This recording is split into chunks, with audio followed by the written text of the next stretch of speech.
Hey guys, it's Will here for Lunarch Studios, and a week ago we had our first ever Prismata Brawl, which was a period of time where the auto matcher was turned on and we could just repeatedly ladder against each other.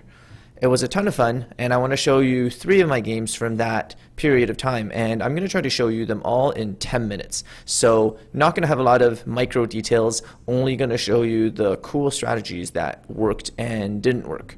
So first game is going to be against Shalev here, and the set is, there's only 5 units, and the key unit here is Shadowfang. It's a very efficient attacker. I think you've seen it in the previous videos, and you know, it's a very game dominating unit, and there's no freezers to really get through defenses and kill them. So really the game is going to be about Shadowfangs. So now the only question is, how do we get Shadowfang in this set? So we could get them straight off of just Animus, obviously getting a Blast Forge to build walls to keep your Shadowfangs alive, and with the addition of Husk, you know, that might be enough to just support a big Shadowfang army. But interestingly here, Shalev actually got this unit called Stone Guardian. He got one of those, and it has 4 health. When you look at it, it doesn't seem like a strong unit, but because it's very expensive for something that attacks for 1. But the fact that it has 4 health meant that he could always sort of keep it at the back of his defense. And as you can see here, by the time he's laying down 2 Animus for his Shadowfangs, I've already got the first Shadowfang on the table. So it seems like I'm winning here. And you know, so the game goes on, he starts getting Shadowfangs, I'm getting walls and husks and shredders, and he's getting some Stone Guardians and Shadowfangs. But the key thing here is, in a Shadowfang mirror match, the game always comes down to who crumbles first. And in this case, even though his Stone Guardians are so much less efficient than my Shredders, which essentially do the same thing, but they only costing 5 and a blue instead of 7 and a blue and a green, there comes a point in the game where I just really can't defend anymore.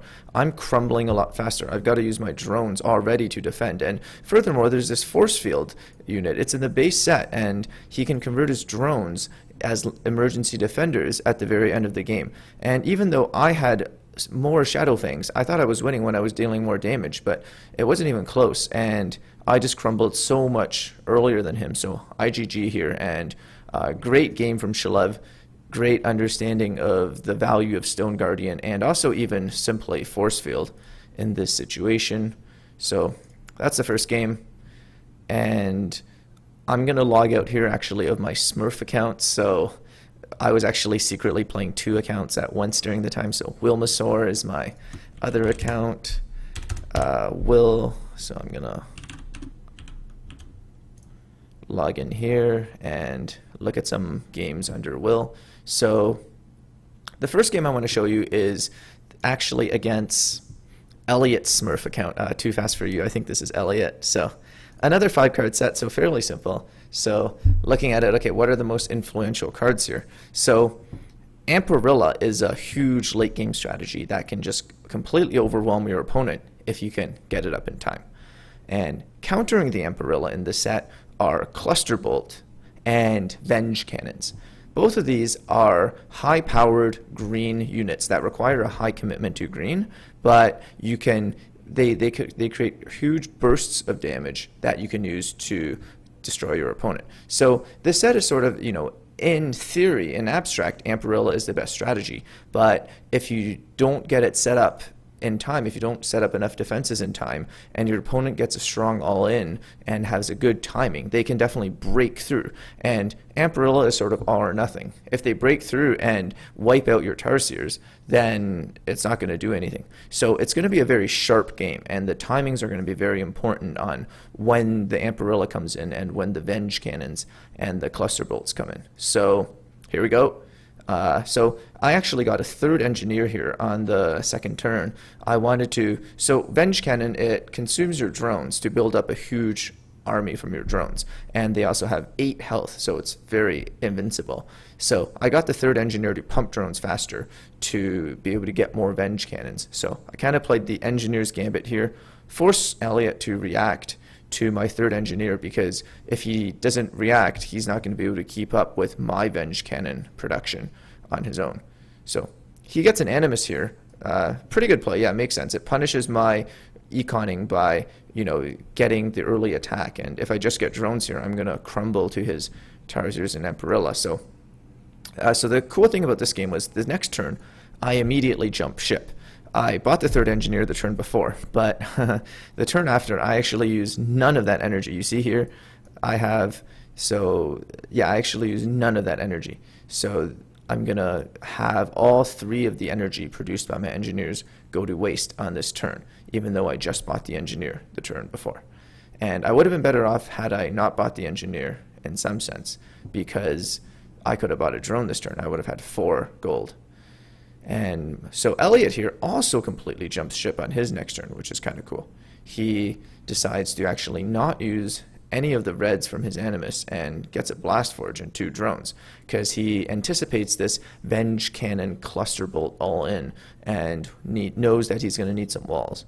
So what happens here? So I continue with my game strategy. I'm going to continue to get a Blast Forge, and so I want to get a wall to defend against his early Tarsiers, but ultimately I'm going to be converting all my drones into Venge Cannons, I think.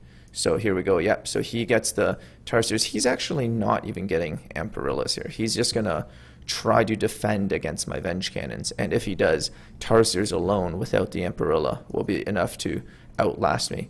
So it looks like he's doing very well. It looks like so I have no more drones left, and he's still successfully defending. With Husk is actually a subtly important card here.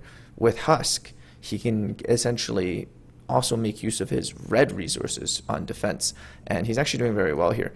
But what's the key? It looks like I'm going to lose. It looks like I'm not going to break through. But the key is the turn I get the 4th green saved up from the 2 conduits to buy a cluster bolt. And this completely pushes me over the top, because even though he has 2 Gauss charges to breach my defenses and damage my troops, 2 damage to my troops is nothing when all my units have 8 health.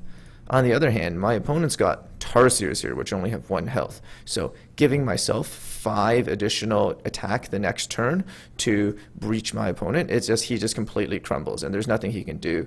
He survives 1 more turn by losing a lot of drones, but at this point he's just crumbling, and then the next the next cluster bolt, is just game over. So that was a cool game. I liked the beginning, how we were finessing each other, building engineers and not using them, and then Elliot building the Animus and not using it right away. So that was a cool game.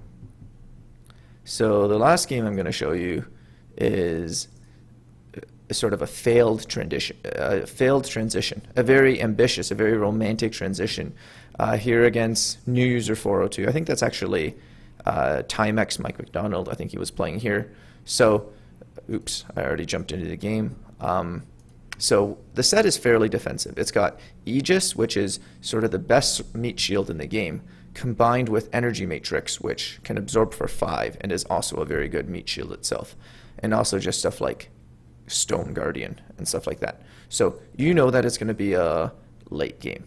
And because of Energy Matrix, which can absorb so much damage, this Isochronous card is probably going to be important, because you can sync them up, line up your attacks into large attacks and then no attack. And this means that the large attack is harder for the Energy Matrix to absorb. And when you don't attack, the absorption capabilities of the Energy Matrix are essentially wasted.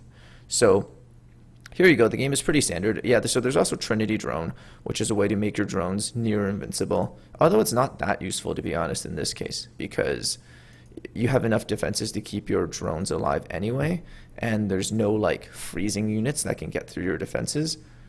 Trinity Drone is mostly used in situations where you don't have enough defenses. So we're going to go forward here, and